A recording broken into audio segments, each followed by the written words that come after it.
Federalismo, posibleng sagot daw sa political dynasties? Yan yung malaking tanong, di ba? For years, pinag-uusapan na to.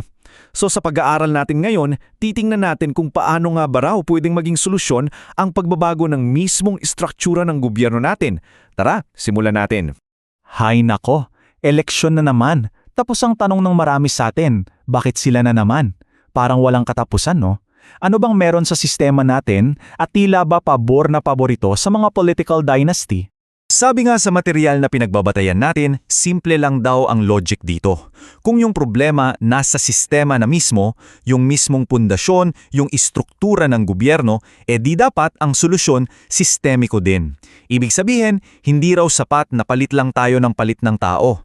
Kasi kahit sinong ilagay mo dyan kung bulok yung sistema, wala ring mangyayari. Kailangan yung mismong sistema ang baguhin.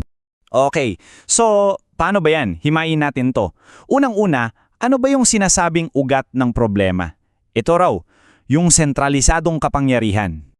Isipin nyo, yung sentralisadong sistema para daw siyang yung pinakamatabang lupa para tumubo at lumago ang mga dinastiya.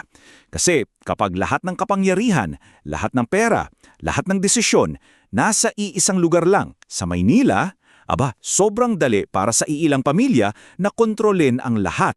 So, paano to nangyayari in real life? Well, pag sentralisado ang gobyerno, tatlong bagay ang hawak mo. Una, kontrolado mo yung national budget, pera yan.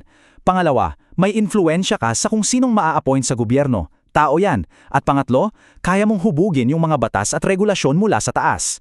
So sa madaling salita, ang message ay, kapag nakuha mo ang Maynila, parang nakuha mo na ang buong Pilipinas. Grabe yung premyo, kaya grabe rin yung labanan para makuha yan.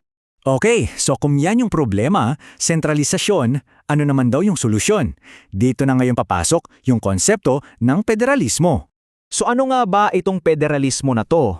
Huwag tayong malito sa mga technical terms. Sa pinakasimpleng paliwanag, ito yung pagkakalat o pag-distribute ng kapangyarihan, parehong kapangyarihang pampolitika at pang-ekonomiya. So imbes na lahat ng utos, lahat ng plano galing sa isang lugar lang, for example, Maynila, ikakalat yan sa iba't ibang rehiyon o states. At yung mga rehiyon na yun, magkakaroon sila ng sarili nilang kapangyarihan. Pero teka lang ha, klaruhin natin, hindi ito paghihiwa-hiwalay ng bansa. Ang pinag-uusapan dito ay pagbabahagi ng responsibilidad, shared power. Okay, ang ganda pakinggan sa papel, di ba? Pero paano to gagana sa totoong buhay? Anong magiging itsura niyan sa politika natin sa araw-araw? Dito sa table, makikita natin yung side-by-side comparison. Sa sistema natin ngayon, yung unitary, lahat halos nasa Maynila. Kapangyarihan, pera, yung accountability, medyo malabo kasi ang layo ng gobyerno sa mga tao. Pero sa federal system daw, iba ang kwento. Kalat yung kapangyarihan, yung budget, lokal na ang may hawak. At yung pinakamahalaga, yung accountability, mas direkta. Mas malapit, mas madaling makita kung sino ang dapat managot. So ang bottom line daw niyan ay ito. Dahil nga kalat-kalat na yung kapangyarihan, magiging mas mahirap para sa iisang pamilya kahit gaano pa sila kayaman o kalakas, nasakupin yung buong bansa. Kasi hindi na sapat na kontrolado mo lang yung sentro. Marami ng sentro. Gawin nating mas konkreto. Halimbawa, yung pamilya Marcos. Sige, sabihin nating sobrang lakas nila sa Ilocos Norte. Solid yung baluarte nila doon.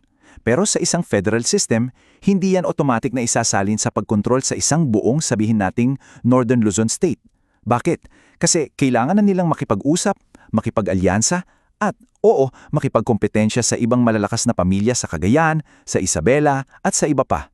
Yung absolute control, halos imposible nang mangyari. At ito, super importanteng punto to ha. Ang goal daw dito ay hindi yung parang magic na mawawala lahat ng dinastya. Medyo suntok sa buwan yun, di ba? Ang tunay na layunin daw ay baguhin yung playing field. Yung mismong arena kung saan sila naglalaban-laban. Gagawin itong isang lugar na mas maraming competition. At kung saan mas malapit sa tao ang accountability. Siyempre, hindi lahat sang-ayong dito. Maraming kritiko ang ideya ng federalismo. Kaya tingnan naman natin ngayon yung mga karaniwang tanong, yung mga butas na nakikita nila, at kung ano naman yung sagot ng mga pro-federalism. Ito siguro yung number one na tanong. Hindi ba't baka lalo lang palakasin yan yung mga local warlords at dynasties? Baka imbes na isang national dynasty, magkaroon tayo ng 10 maliliit na hari-harian sa kani-kanilang rehiyon. Ang sagot naman dyan ay 3 puntos. Una, Hello, hindi ba't dominant na sila ngayong pa lang sa sistema natin? So, wala namang bago doon. Pangalawa, sa federalism daw, mas magkakaroon ng kompetisyon sa loob ng rehiyon. Hindi na sila basta-basta makakapag-reyna-haynahan. At pangatlo, at ito yung pinakamahalaga siguro, mas madaling scrutinize o bantayan yung mga local leader kasi mas malapit sila sa atin. Kitang-kita natin kung may ginagawa ba sila o wala. Okay, next issue. Pera. 'Di ba ang mahal niyan? Gagawa ka ng mga bagong gobyerno, bagong opisina, bagong burokrasya. Saan kukunin yung pera? Pero ang sagot dyan, kailangan daw nating tignan yung hidden cost ng sistema natin ngayon. Magkano na ba ang nagastos natin sa mga dekada ng korupsyon, sa mga reformang hindi umuusad, sa mga palpak na pulisya? So ang tanong daw ay hindi gagastos ba tayo? Kasi gumagastos na tayo. Ang tanong ay saan mas sulit yung gastos natin? At yung huling malaking concern, inequality. Paano na yung mga mahihirap na rehiyon? Hindi ba't lalo lang silang maiiwan at lalo lang yayaman yung mga mayayaman ng rehiyon? Ang sagot naman dyan, tingnan daw natin ang sistema ngayon. Sobrang unequal na. Halos lahat ng yaman hinihigop ng Metro Manila. Sa federalism daw, may chance na mas malaking bahagi ng kinikita ng isang rehiyon ang maiiwan sa kanila. At dahil doon, mas mabilis nilang matutugunan yung mga problema nila. Kasi hindi na nila kailangang maghintay ng basbas galing sa malayong sentro. So pagkatapos nating timbangin yung mga argumento for and against, saan na tayo pupunta? Ito na nga ba yung bagong daan na dapat nating tahakin? At baka ito na yung pinaka-core ng argumento. Hindi raw yung pagsubok ng bago ang delikado. Ang mas malaking risk daw, yung manatili tayo sa isang sistema na, prangkahan na ha, paulit-ulit ng bigo na magbigay ng tunay na pagunlad para sa nakararami. Kaya ang huling takeaway dito ay to. Hindi ito pangako na magiging anghel lahat ng politiko, malabo yun. Ang inaalok daw nito ay isang disiplina ng limitasyon. Ibig sabihin, isang sistema na may nakalagay na mga preno, mga harang para limitahan yung kapangyarihan at hindi ito basta-basta maabuso. Kaya iiwan namin sa inyo ang tanong na to. Kung ang problema nga ay nasa estruktura at ang federalismo ay isa lang sa mga posibleng sagot, ano pa kaya yung ibang mga solusyon na dapat nating pag-isipan at pagdebatehin? Hanggang sa susunod.